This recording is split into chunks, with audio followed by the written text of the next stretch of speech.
स्वयंपाकात स्वादाची जान, डीएम मसाले तुमच्या घराची शान। छत्रपती शासन महिला गृह उद्योग कबनूर इचलकरंजी घेऊन येत आहेत अस्सल परंपरेची मराठमोळी चव म्हणजेच डीएम मसाले। मटन मसाला, चिकन मसाला, धणे पावडर, गरम मसाला, बिर्याणी मसाला, तिखट चवदार मसाले आणि चटणी म्हणजेच डीएम मसाले। तर आजच आपल्या जेवणाची रंगत वाढवण्यासाठी केमिकल विरहित डीएम मसाले, गृहिणींच्या मनातले मसाले आणि चटणी अवश्य वापरा।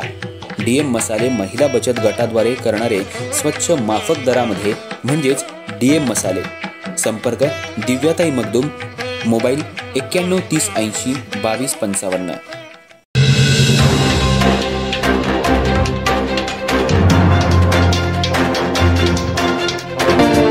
नमस्कार, मी तेजस्विनी मगदूम।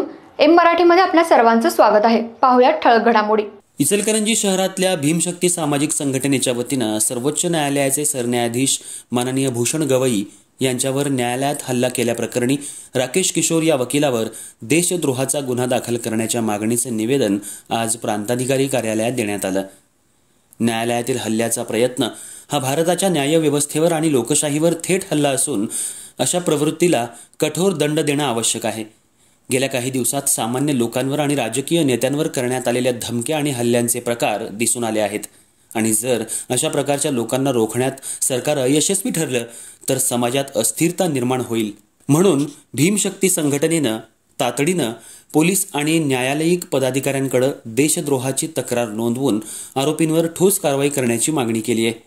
यावेळी संघटनेचे अध्यक्ष सुनील जावळे यांनी आरोपींचं वक्तव्य आणि कृत्य केवळ एखाद्या व्यक्तीवरचा ब्लँक थ्रेट नसून ते संविधान आणि लोकशाही मूल्यांवर झालेला आघात आहे। तसंच आरोपीनं माझ्यावर परिणाम होत नाही, हे माझ्यावर देवानच करायला भाग पाडला आहे अशी प्रतिक्रिया दिली आहे आणि हे सामाजिक दृष्टीनं धोकादायक असून त्यातून पुढे अतिशय हिंसक कृती होऊ शकते। त्यामुळे तात्काळ संबंधित वकिलावर गुन्हा दाखल करण्यात यावा अशी मागणी करण्यात आली आहे। दरम्यान आरोपीवर योग्य कारवाई झाली नाही तर भीमशक्ती सामाजिक संघटना राज्यस्तरावर तीव्र आणि उग्र आंदोलन उभारण्याचा इशारा देण्यात आलाय।